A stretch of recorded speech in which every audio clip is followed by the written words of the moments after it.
Greetings all, and welcome to another episode of Secrets from the Crime Lab. I'm your host, Angela Swartz. Today we're going to continue on our conversation that we had in episode 2 with Tiffany Roy, and we're going to be speaking with Dr. David Schudel, who works with an independent group of forensic experts.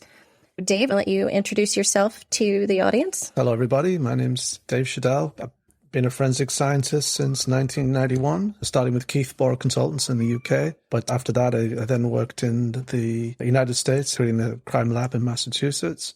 I was the government chemist for the Cayman Islands for 8 years. I went back to the UK to continue doing work as a consultant in forensic science, and then came back to Cayman and spent another 3 years as the scientific support manager for the Royal Cayman Islands Police. And now I'm back in the UK again, just continuing the same role as I did before, as essentially a defense expert, but ultimately it's just being a forensic scientist. Primarily you're a chemist, but you've done quite a few different types of forensic analyses. I've trained as a chemist, but over the years, as I've accumulated several areas of expertise. A lot of it's chemistry related, including fire investigation, for example. But also I cross-trained into cell site analysis, which is a big area of forensic science in the UK. Tell us a little bit about what is cell site analysis, how does that? Well, cell site analysis, every time you switch on your mobile phone, or in fact, in these days, people don't really ever switch them off.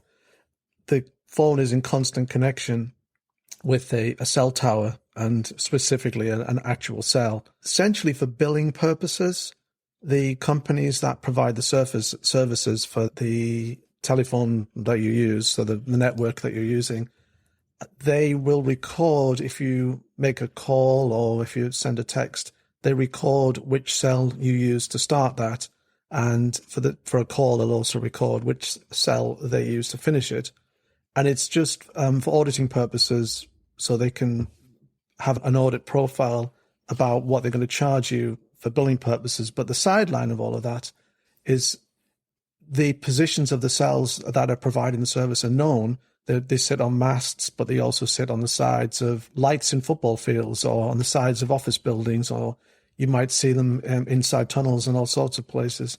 But the positions of these masts are listed in the documents, and so you can get an idea where the phone's been, essentially from the list of masts that it's used at a particular date and time. So you can use it to corroborate or dispute somebody's potential location at the time a crime was committed. Is that the general idea? Yes, that's the idea.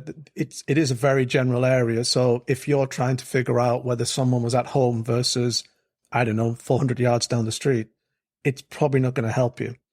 Right. But if they were supposed to be 50 miles away. Yeah, if they say I was in London and the crime was in York, then if the phone was in York, then clearly they weren't in London. Yeah. And you can also, it's particularly useful if you're looking at movement over distance. And one of the areas it's used quite a lot is someone who maybe is a drug dealer. They have a personal phone, but they also have a separate drug phone, or a burner phone, if you like, or a drug line. And that's the phone that they do all the drug dealing work on.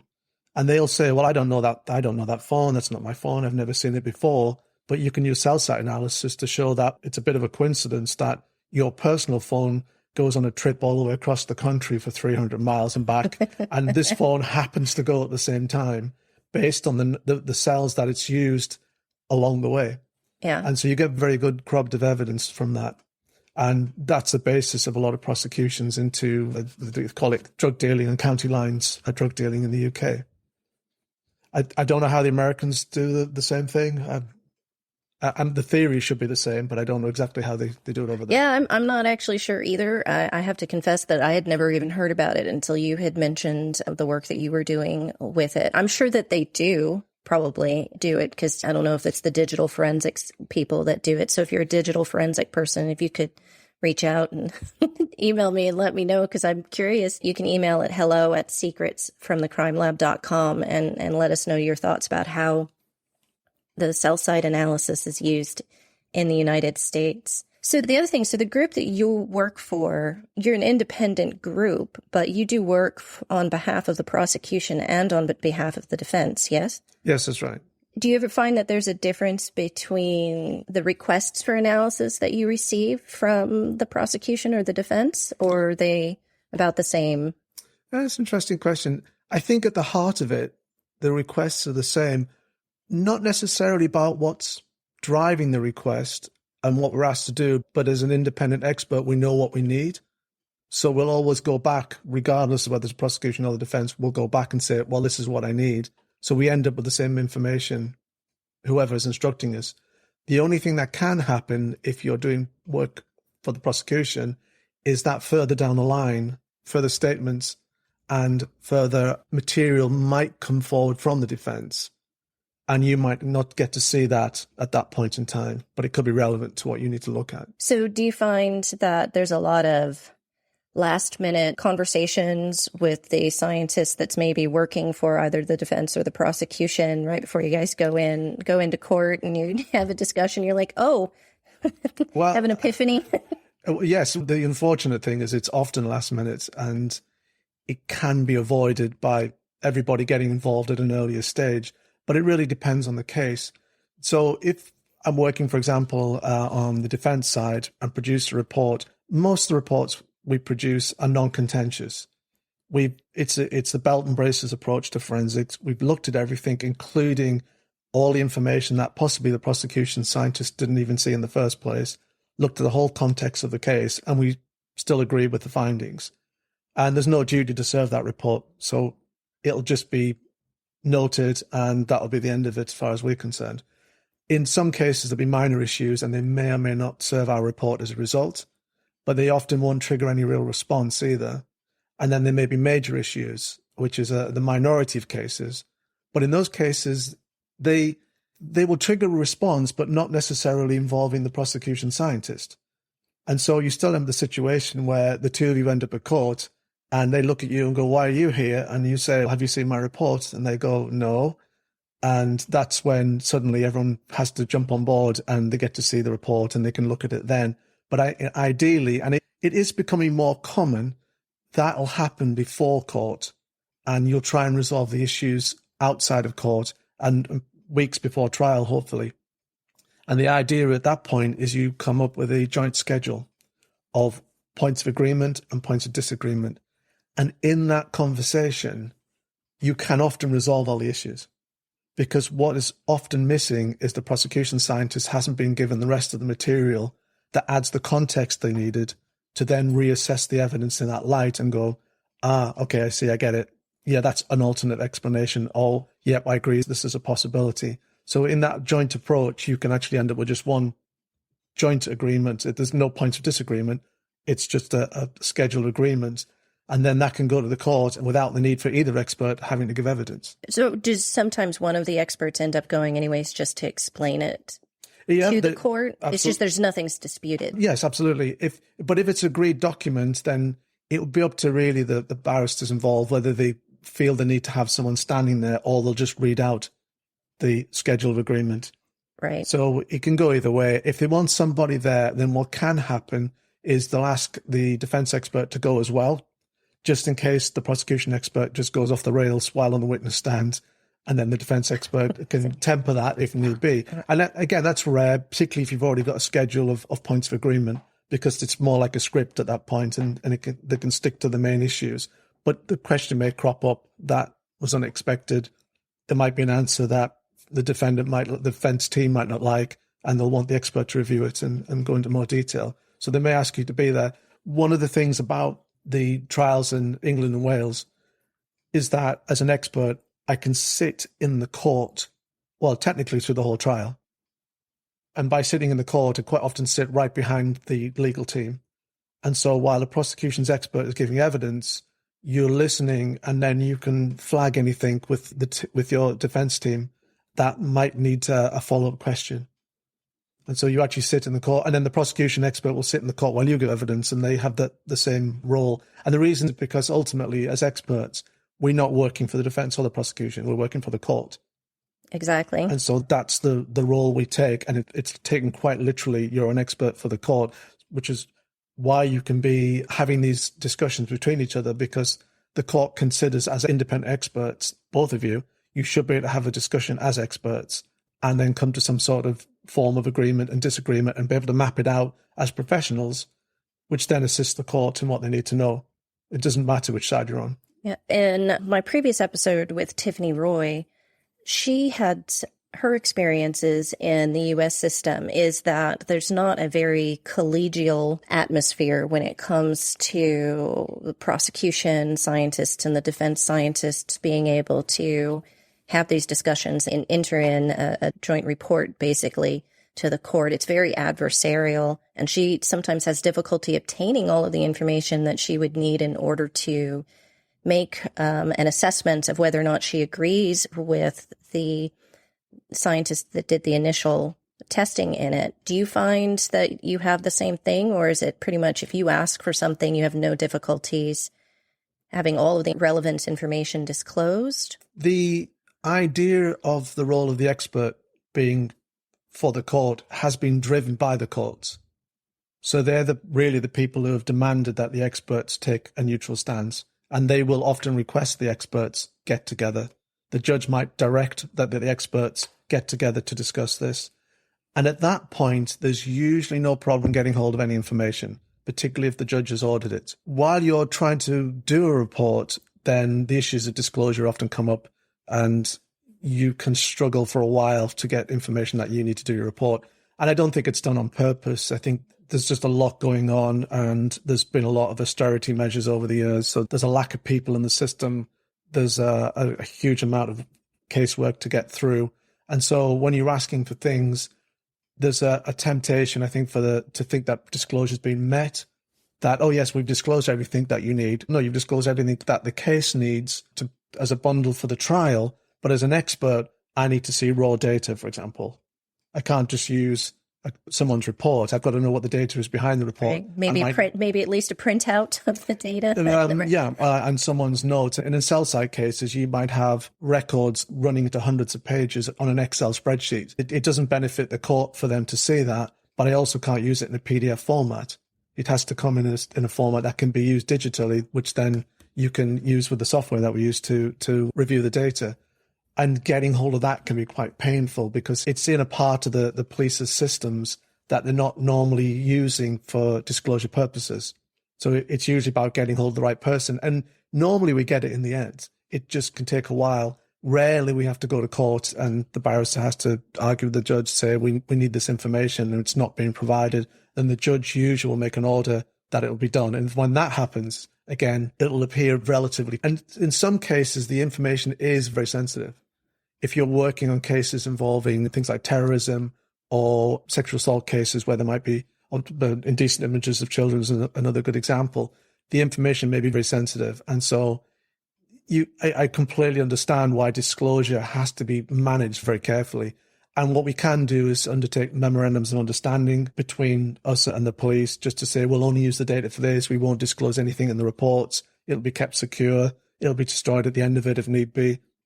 There's a lot of mitigation can be put in place. I don't think it's a game of sort of cat and mouse, if you like. I don't think anyone's deliberately trying to slow a process down. I think people are very careful about what they disclose. They're very careful about people's private data, not giving it to another party. So I think it's all been done in good faith, but it also adds a lot of time to the process, unfortunately. Stay with us. We'll be right back. Hey there, everyone, and thank you again for listening to an episode of Secrets from the Crime Lab. I wanted to take a moment to ask you for your support, because if you're like me, you're not a fan of ads interrupting your shows. But in order for Secrets from the Crime Lab to remain ad-free, I need your help. So if you would like to support the show, there are 3 different ways that you can help the show right now. First, and perhaps the simplest thing that you can do, is just to share it with your friends. Get the word out. That will help a lot. Share our little science corner of the universe. The second thing you could do is maybe consider making a one-time donation. Or the third thing, become a paid subscriber, and that starts at as little as $3 a month. It's super easy to do. The links are in the show notes and whatever podcast app you're using to listen to the show, or you can go directly to secretsfromthecrimelab.com and click on the little support button with the heart on it. Every little bit helps to cover the production costs, and thank you again for listening, and I hope you learned something new today. So you've mentioned a few things that I wanted to touch on. And first, I'm going to say for what you're talking about there, if we're talking about the ISO requirements, which I know the police aren't beholden to, but the forensic laboratories that are accredited would be, and that's the aspect of confidentiality. There's a whole standard just specifically about that. But a lot of times in the UK, the defense groups don't have the same type of accreditation that the forensic laboratory might have. And it does seem like the way the system works in the UK, it might actually not be conducive to the defense groups being able to become accredited as easily as a government laboratory would be. I think in terms of disclosure, the disclosure is managed ultimately through the Crown Prosecution Service. And the larger forensic providers are private laboratories that then are instructed by the police to have the work done. The disclosures then, because the disclosure is managed at a different level, I think the lab's duty for disclosure, it's largely the same. And that doesn't matter whether we're accredited or not. It won't change that. I think the only thing that might make a difference in the future is whether being a defense expert, if you're not accredited, then that might be an issue for the court to consider, to say, well, you're not accredited, you shouldn't be an expert. But ultimately, it's the court to consider whether you're an expert or not, the Crown Prosecution Service, as an individual, Yeah. I think as long as the court considers you're an expert, then you have the rights to see the supporting data that the prosecution's expert has used to form an opinion. And so that right will exist regardless, because often in these cases, it's pointless rerunning all of the material and re-extracting the stains or retesting the samples, because ultimately in a lot of cases you can't do it again because it's a one-shot deal. Right, yeah, it's been consumed. It's already been consumed. And also the work that's done is normally done to a very high standard. So unless there's a glaring issue, and occasionally that happens, where there's in a drug case, for example, where they've ran the same vial twice but given it a different exhibit number. Is normally, but exactly. So when you look at the actual report, it looks like you've got two different that are both drug, say heroin samples. But when you actually look at the supporting data, you don't need to run them. You can run them again, and it will tell you the answer. But if you actually get the supporting data that underlies that report, you'll see on the analytical run that the vial was run twice by accident, and it'll be obvious. But that's very, very rare. Normally, when you look at everything's absolutely fine. But you need to check anyway just to see if there are any other issues involved. So as long as all of the controls and the calibrations and everything is in order for that type of analysis, then you can look at the data and you can see, yes, I can agree with the data. You're not questioning what they've done. So you don't really do a lot of retesting at all. Mostly it's just reviewing what the other laboratory did. Yes, a lot of it is a straight review.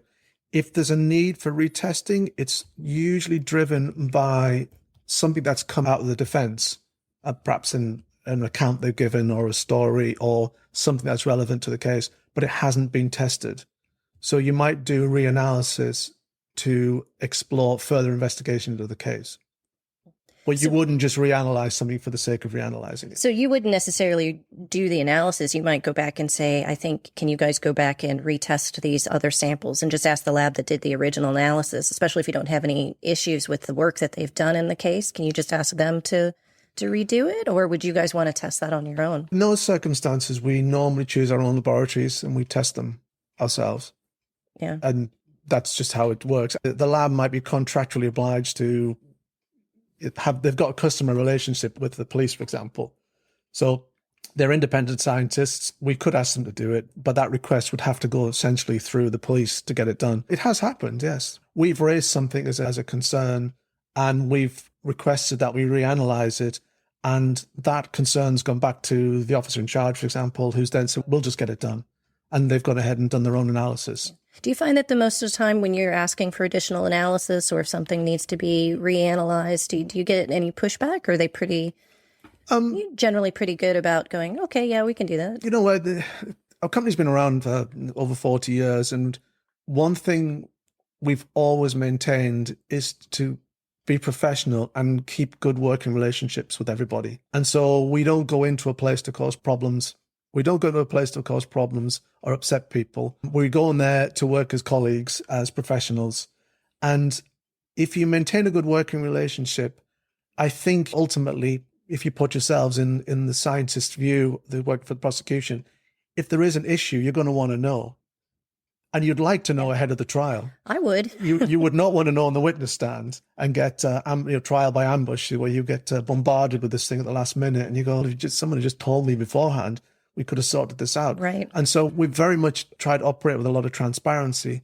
And as a result, I don't think we get really much in the way of pushback. I think it's just part of how business is conducted. So there's an expectation people are going to act in a certain way, and that's how it goes. And then when it comes to having those discussions ahead of trial that need to be had, you've got that basis for it and mutual respect. You can have a conversation without it turning into a bun fight, really. That brings me back to one of the things that you were mentioning earlier, that sometimes what you find is that you've been given more information in order to evaluate the laboratory findings in the larger context. And so a lot of times your findings or your report, when you issue one, it seems like it's probably going to be a lot more complete than what the prosecution scientist maybe was able to do. And I know that some of the reasons why the prosecution scientists are not given all of the context, they're not given all of the information, they're only given a certain amount of it because there's this push to ensure that you're not biased in any way when you're doing the initial testing. And it does seem once you get to the end of the process, the prosecution scientists a lot of times, or at least in my experience, it's almost like you're being criticized because your evaluation wasn't as complete as the defense, but you weren't given the same information. And in fact, nobody even asked you the same questions that were posed of the defense. So it does seem like it's a little unfair sometimes for the prosecution scientist in some respects. Yeah, and that's exactly what happens. And bear in mind, the lab work may be done very early in the case as it's being investigated. And so what's being generated is being generated at that time. Yeah, it's at the investigative stage, not the evaluative stage. But what might not happen is for someone to go back to the scientist and say, we've got all this other information now, including the defense's statement. Have a look at all of this and see if you want to reevaluate anything. I think that step often doesn't happen. I think they feel like they've got the result from the initial forensic work that's done. They've got the rest of the case put together, and then it's put in a package. And there's nothing wrong with that. It's put in a package to really put to the defendant to say, this is what we've got. And I think that's appropriate because many times that might be enough for a defendant to say, yeah, okay, I'll put my hands up and say, yeah, I did it. And so you then negate the need for all the extra work to be done because it's pointless. Right. But if the defendant pleads not guilty, and then you'd like to think there's another step involved where there might be a review process internally from the prosecution side. But in my experience, I don't think that really happens very often. No, I wouldn't think so. And then the workload a lot of times for the laboratories that are doing the initial analyses, it's so big. The idea that having time to go back and reevaluate a case is difficult.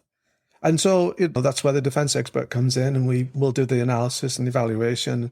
And it may be that everything's fine, and the prosecution scientist will never hear anything more about it. Or the issues are found. And then, like I said, in the UK, there's a general push for it to be resolved at least before the trial starts. It may actually be the morning of the trial, but at least there's an opportunity for everyone to get together and have that discussion. And then they'll get to see the rest of the information that they previously didn't have.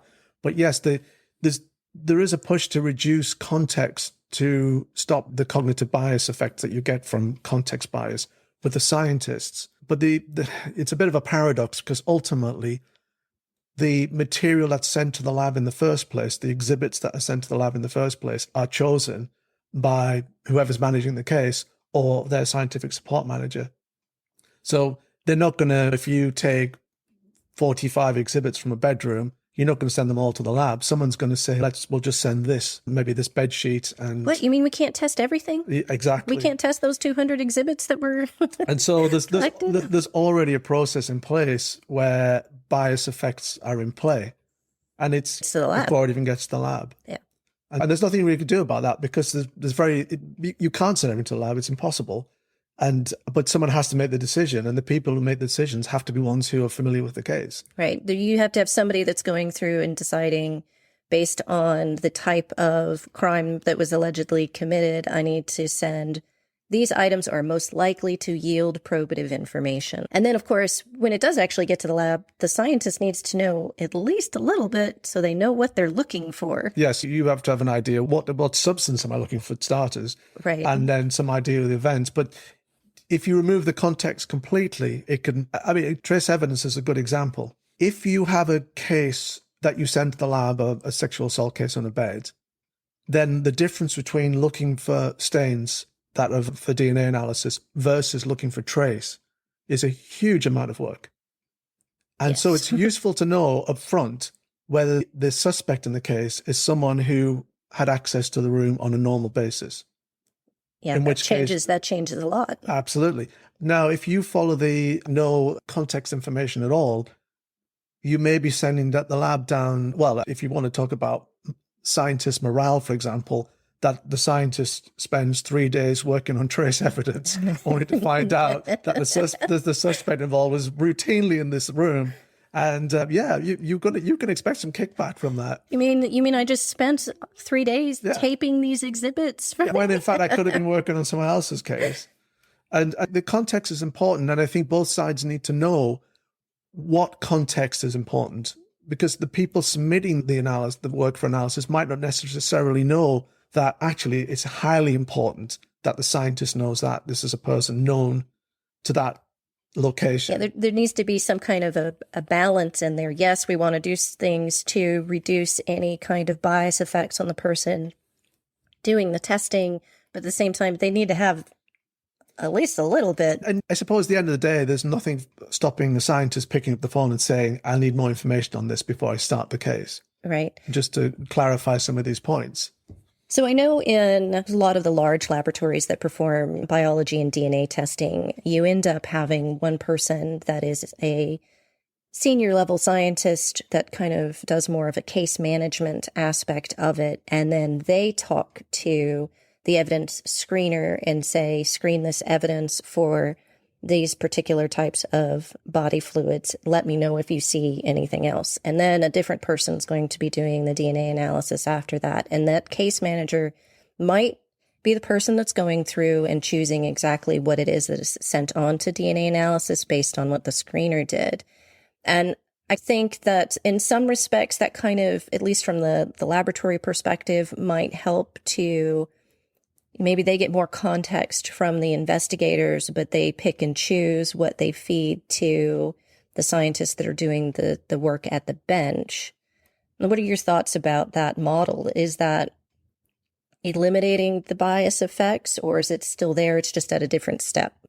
I think that it can go either way with that, because you can end up in the situation where the people at the bench are doing the routine analysis they've been instructed to do, but might miss something because they weren't aware of the need to look for a certain thing that someone further up might be aware of, but might not have appreciated that the bench assistant hadn't looked for it. And then it comes down to how well their review process are internally and whether they pick up on the things that might have been done or not done. So I think every time you add more people into the mix, there's a greater chance you're going to end up with loose ends. And so one of the nice things about having one person do the analysis from the beginning to the end is you get a lot of continuity, that the person will be very familiar with that exhibit, what was on it, what needs to be done, and what needs to be reported. Every time you add another person, which you need to, because in big laboratories, you need that triaging approach. But anytime you have a triage, there's always a potential for a step to be missed out or not be communicated correctly. Right. So they've managed to improve efficiency of processing, by that approach, but the quality of the case might end up suffering because there's no one person with ownership of it. Like you're saying, that understanding of what did that exhibit look like? How did it present? What did I find? Was there something else I could go back and test if I didn't obtain any useful information from my original test? A good example is a drug case with 4 identical blocks, each around visually, well, each were around 250 grams, but visually you got 4 identical looking blocks. When they were weighed, they were reported as around 250 and one of them was around 150. That's quite a bit different. It's quite a bit different. And when I looked at it, they were identical, really. And so I weighed them all, and they were all about the same weight. So the bench analyst had weighed it wrongly. One thing that can happen is you don't quite get it on the balance right, and the corner of it's sitting on the desk or something like that. So it's holding a little bit of the weight. But whatever happened, they'd missed it. But the reporting scientist had also missed it. But had they gone and seen the blocks themselves, they would have seen that they all looked the same. And so the fact one of them was underweight would have just seemed unusual. And yet, because they're that one step removed, they don't have that same level of scrutiny, and you don't have that same level of a second check. And so it gets reported, and with one of them, I mean, it didn't help the defendant, of course, because it's only got 100 grams heavier. But that's how it goes. But I think that system, that's the weakness of that system. But the strength in that system is that you can get through a lot more work because of the triaging system that's in place. But that also points out why the role of the defense expert is so important.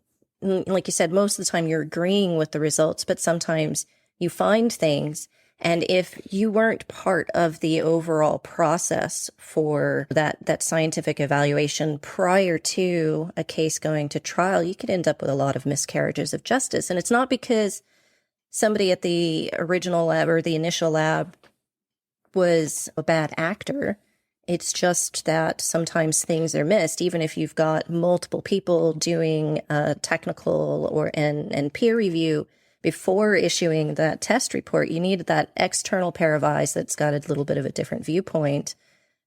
And you can catch things like that. And if you didn't, then in this one case that you just used as an example, it would have been better if you hadn't found an error for the defendant. But a lot of times that's the defense eyeballs are needed to ensure that we're not having a miscarriage of justice. And again, not because people are acting inappropriately, just because we're all human and we make mistakes. Yes, and there's 2 areas really, and I agree with you. I don't think anything's been done in malice in these cases. And in fact, the scientists involved are good at what they do, and they're consistent, and they're knowledgeable, and they're competent. But there are 2 areas. One is the mistake. And so for the other example I gave you, where they ran the vial twice by accident on the machine, and the quality checker missed that as well on the quality check, that the same vial had been run twice, but with 2 separate exhibit numbers. That turned someone who was charged with dealing heroin back into someone who was just using heroin. That's a big difference. It's a huge difference. And he was a known heroin user, and he said, I have heroin, this is heroin. Now, the heroin was a brown powder. The other one was an ounce of fine white powder. And it was glucose, I believe. So visually, from the start, there was no question from my mind that visually these were 2 separate things. One looked like heroin, the other one didn't. And somehow they got both reported as heroin. It was a mistake that had gotten through the system. And so having a separate check is absolutely essential, because until that was done, no one was going to go back and entertain the possibility this was a mistake, because it was just assumed to be correct. And it's not because the people who did the work would have been happy to go back and do it again, because as soon as they found out about it, the first thing they did was essentially apologize and reissue a new report, and acted absolutely in accordance in how an expert should react. It was just a genuine mistake, but then trying to get the focus back on fixing it really took a defense expert, because we had to just reanalyze it and show this is what it is. You need that sort of level of push, if you like, just to put the spotlight back on it. Now, the second one is the more common one, and that's where the context is critically important, but it hasn't been explored in the context of that case. And when you start running through the context as a defense expert and you come up with alternative propositions to what might have happened, that's there's no fault on the prosecution expert. They've just reported their findings as they found them.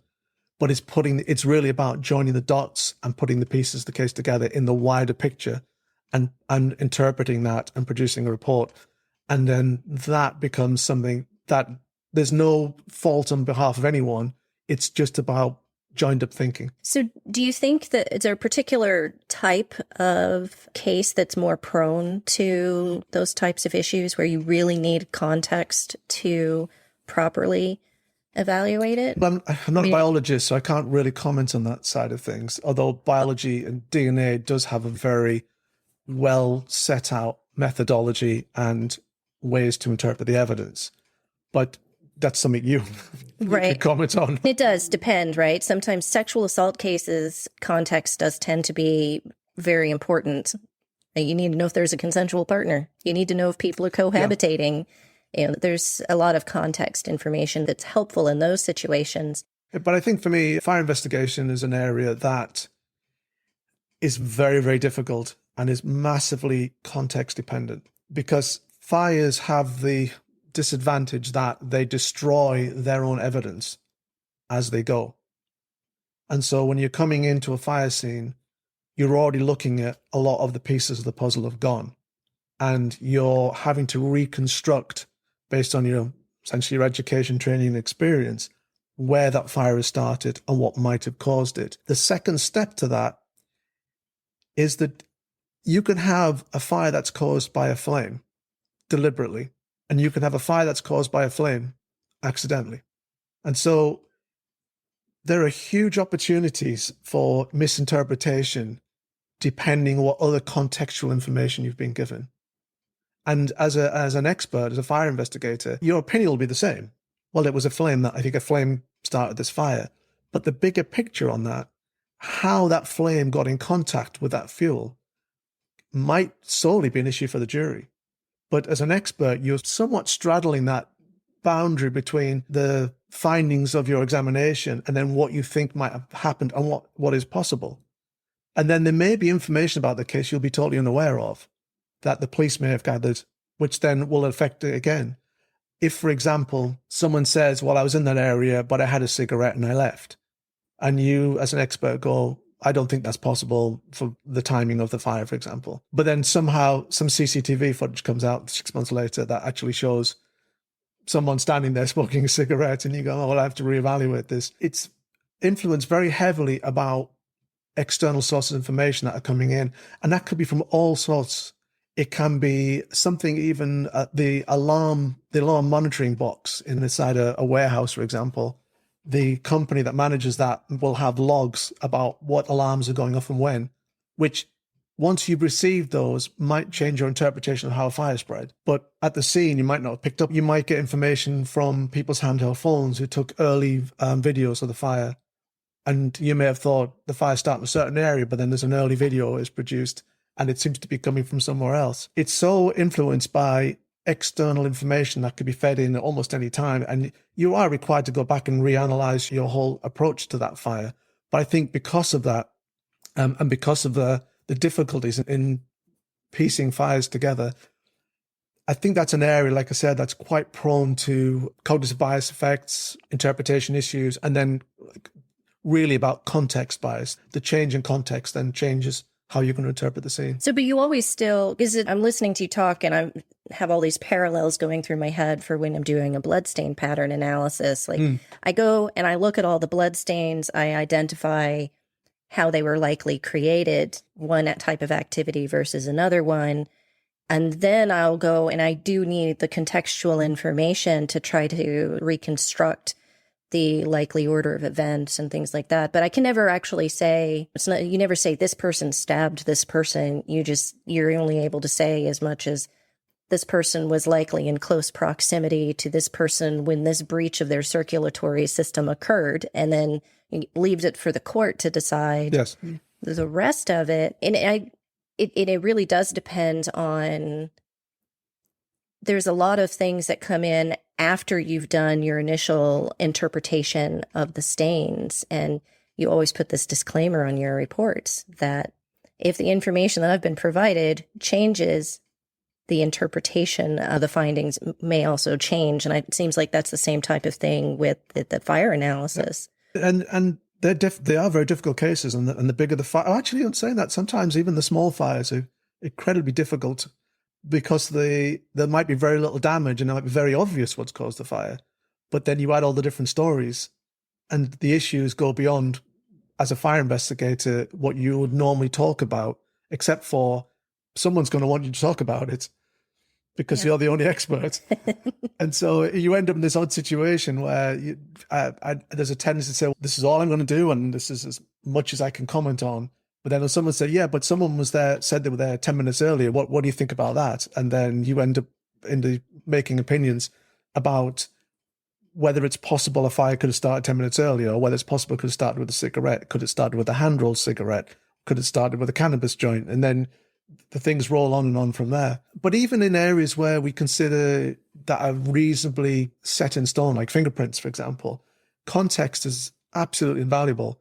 And we've seen several cases where, even in cases where, with fingerprints, for example, we've seen cases where the defendant's adamant they've not been to a scene, but their fingerprints have been found there. And I think a classic case was one that was a burglary. And he said he hadn't been there in 4 years, but he had been there and it was painted 18 months before. So he's lying and he's obviously been back and committed this burglary. And he also had a previous for burglary, which is why his fingerprints were on the system. Yet it's amazing how it was missed, but ultimately his fingerprint was on the bottom layer of paint. And when they painted over it, they'd used quite a thin paint and it just formed a paint layer around all the creases of the fingerprint. And they managed to lift the fingerprint off the top layer, which had come through 2 layers of paint. So it was from 4 years earlier. I think another one was, again, we talk about cognitive bias. When people have their fingerprints on file for something they've done, and then they pop up in a burglary case or whatever the case is, it does shine a very big spotlight on them as the suspect. And it's quite hard to shake people from that. And so we had a young man accused of burglary of a school, and his fingerprints were found inside the window where someone had broken in and stolen some computers. And you think, that's pretty cut and dry, except for the orientation of the print was a bit unusual. And it was quite hard to explain how he'd get his hand in a particular position. But his account was he was never there. But when we looked at it, the orientation of the print was in an area where you really couldn't grab onto if you were climbing through a window. It just didn't make any sense. But the school was insistent that the windows were clean, so therefore the assumption is this is quite a fresh print.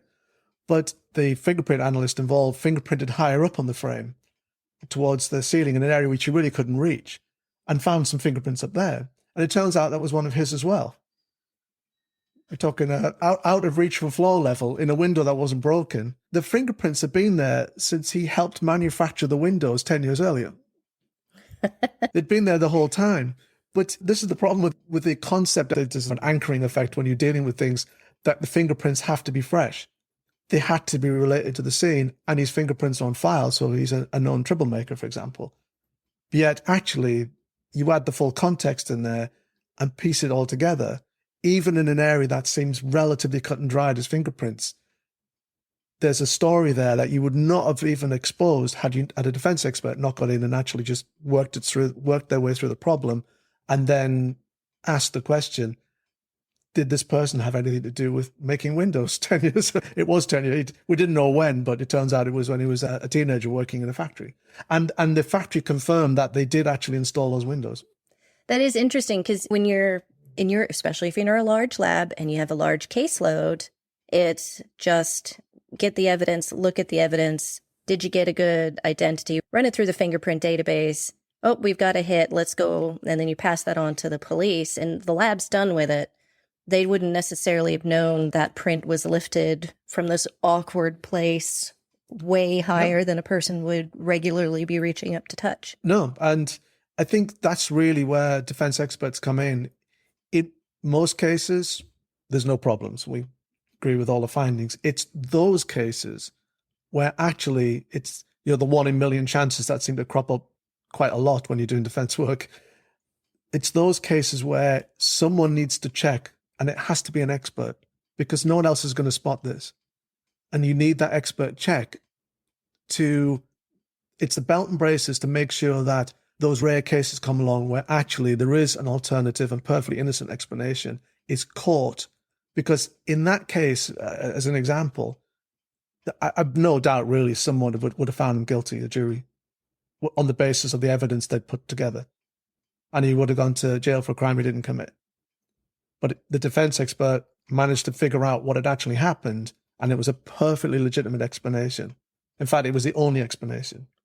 And it's not because anybody from the law enforcement side or the laboratory side did anything wrong.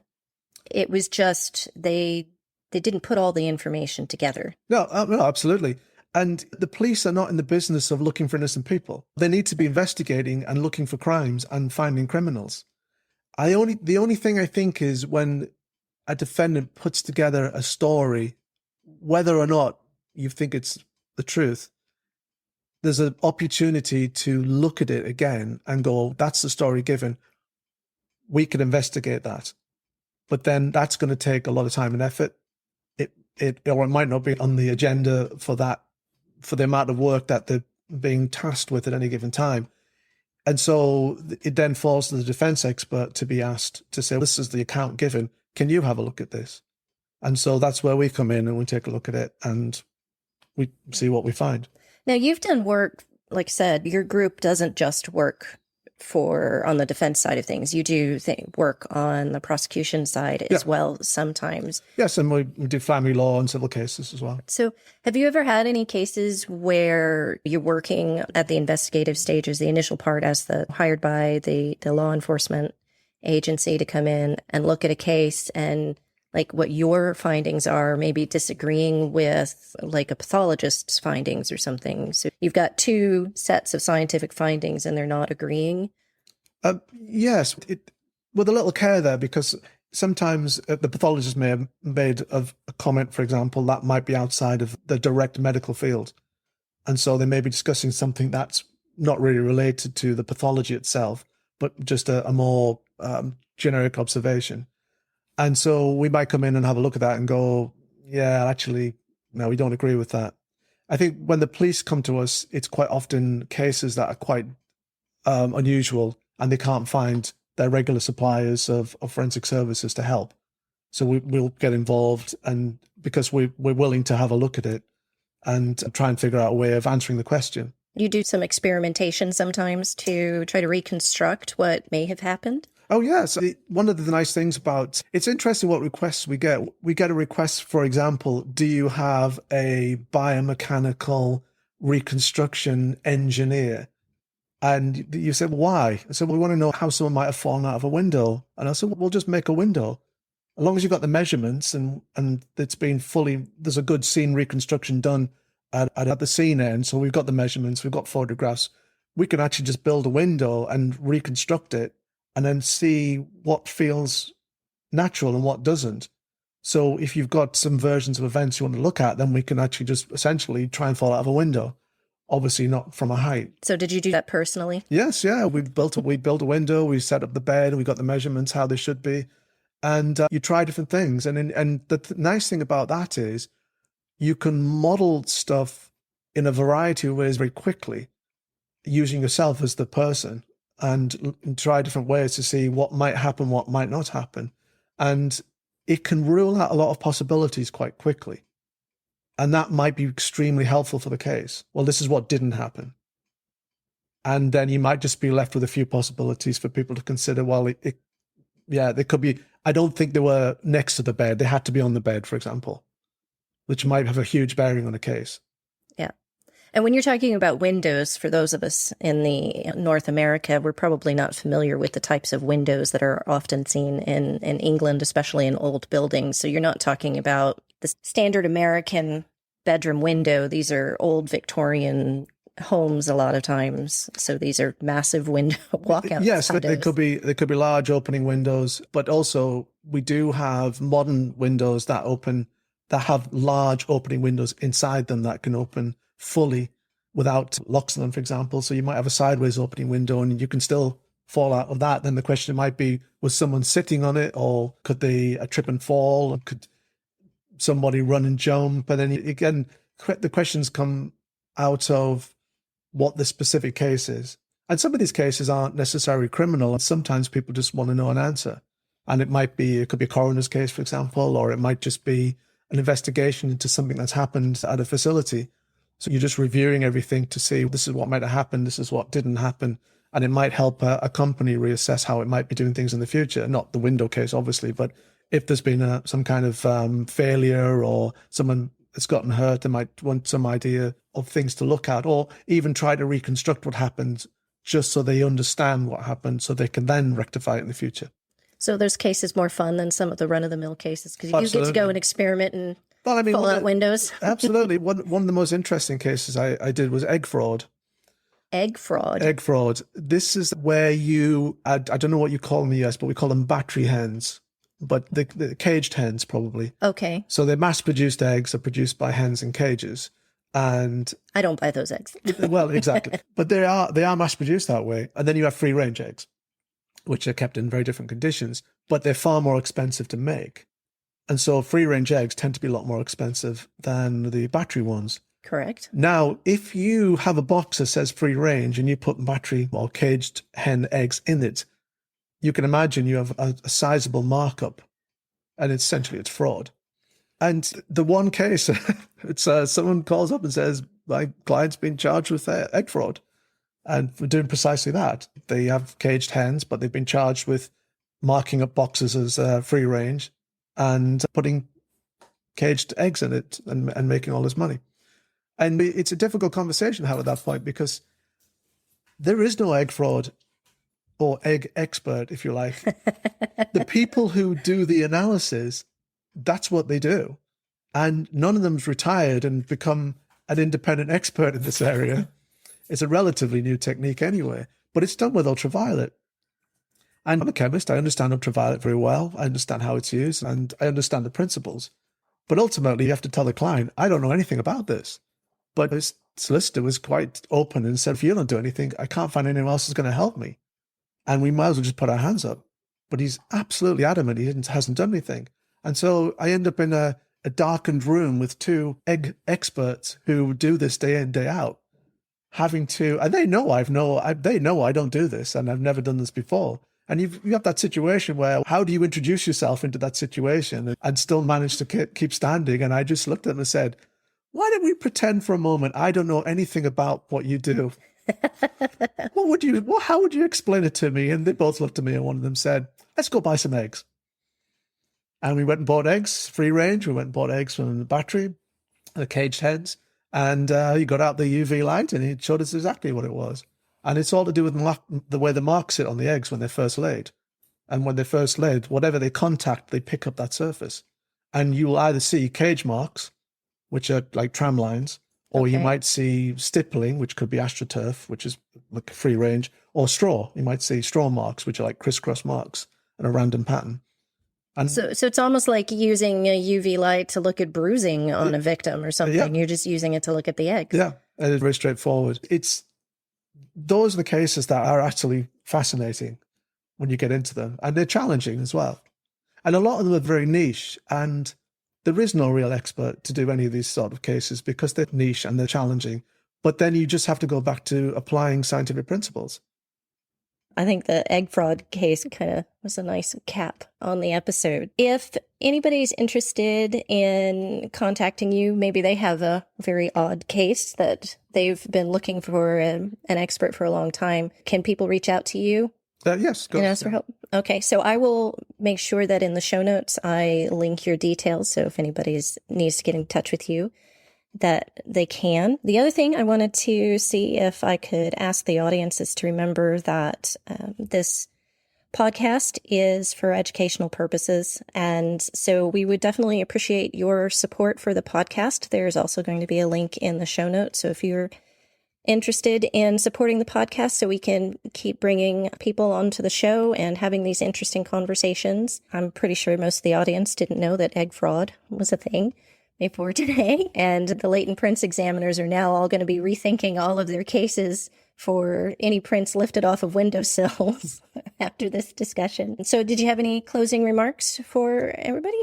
Oh, I think that in closing, I think if you're someone who is working on cases, whether it's for the prosecution defense, whether you're working as an advocate or a representative, a legal representative, I just think it's the value of a defense expert just can't be understated. In many cases, it'll lead you to where you started at, and that it'll be the prosecution's scientific work will be absolutely fine. I think that, but there are just a certain percentage of cases where their issues need to be resolved, and you won't necessarily spot them unless you have an expert involved. And it's something to always bear in mind, I think. Yeah, absolutely agree. Thank you for taking the time to carve out some of your vacation to come and talk to me. I really do appreciate it. And again, to the audience, if you have any ideas for additional talks that you'd like to hear or ideas for episodes, or if there's anything that you would like to comment on, or if you had some interesting cases or some unique experiences that you would like to share, I'm going to start collecting some of that information. We might do an episode in the future from the mailbag, so to speak. So if you could email that to hello@secretsfromthecrimelab.com, I would appreciate it. And thank you guys again for taking the time to listen. On the next episode of Secrets from the Crime Lab. The other cool case that I worked on at the FBI lab was a sniper case. And I don't know if you remember, there was... Oh, the DC sniper? DC sniper case. Yeah, I remember that one. I worked on that case as well. So for people maybe listening that aren't familiar with the case, it involved a man named John Allen Muhammad and another, it wasn't his son, but it was almost like his stepson. It was a young man that was with him. A other young man, right, that eventually were apprehended for going around the Washington, D.C. area and basically performing a sniper attack and killing people. Yeah, they killed a lot of people, if I recall correctly. In the most random places, where people go every day to run errands. So people were getting killed at gas stations and in the parking lot of Home Depot. And I remember being in the D.C. area at the time and living there, and there was so much fear surrounding driving around that area. And I remember the gas stations putting up giant tarps around places where you would go to pump gas because everybody felt like you could be the next target of this DC sniper. And anyway, I remember once there was a series of letters that had been taunting the police and taunting the investigators that were tasked with trying to figure out who was responsible for these things. And one of the phrases that the snipers had used was a phrase, "You could call me God," was one of the phrases they had used as like a taunting of the police. And I remember when the evidence was finally recovered, I was going through a manual that had been kept in the glove box of the car once they apprehended the suspects. And I was doing, again, indented writing on that driver's manual because everything that was in the car was taken out and processed through the laboratory. And I remember being absolutely shocked when doing the indented analysis and the appearance of that phrase came up on one of the papers, the "Call Me God," and other parts of that letter had been retrieved through indented writing analysis. And so after a few years, the case went to trial and I had to go and testify. Make sure you're subscribed to Secrets from the Crime Lab, available on Apple Podcasts, Spotify, Google Podcasts, or visit secretsfromthecrimelab.com.